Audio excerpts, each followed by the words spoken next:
Something I wanted to talk about today is how not to be swayed either way by external situations.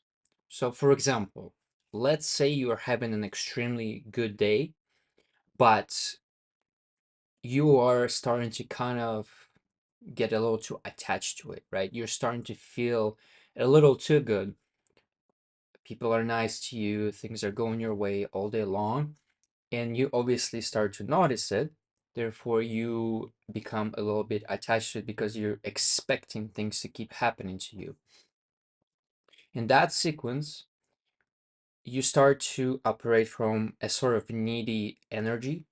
And when you start to operate from needy energy, the opposite starts to happen. Basically, you're starting to repel those happy moments. And in return, the universe is going to give you more of the situations that are the opposite of what you have already been experiencing. And the reason for that is because when you were experiencing those things, you were operating from the state of being happy or being content, right? Those things were happening and you were enjoying them, you were present with them, and you're allowed it to happen, right? You don't dive deep into the feeling. But the moment you start to become more self-aware and start to become aware of everything that's happening around you, and you start to become attached to that happy feeling, you now have started to act from a needy energy, and therefore you're going to experience things that are the opposite of that, right? So you're going to repel it. And the reason this is very important is because when you're not swayed by either positive experiences such as compliments from people and things are going your way, then you're not going to be swayed by the negative experience as well.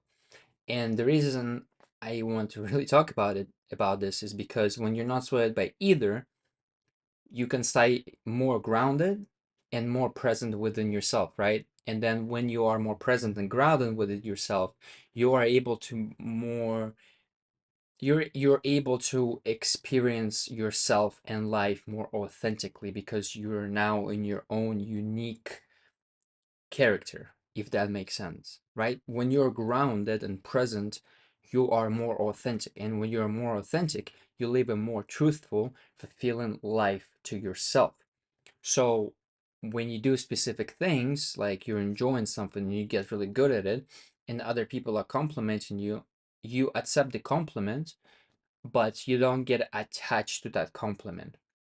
Because if you get attached to the compliment and you start to expect good feedback from everybody, the moment one person says something negative about you, it's gonna shake your whole internal world, and it's gonna kill your momentum of feeling a certain way.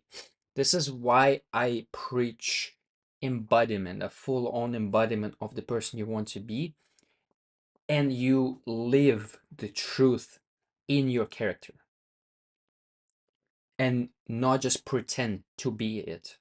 Because when you pretend, the universe is going to show you that you're pretending. You cannot hide from the energy. You cannot hide from God. You can hide from other people. You can lie to other people, but you cannot lie to yourself because internally you're going to feel it.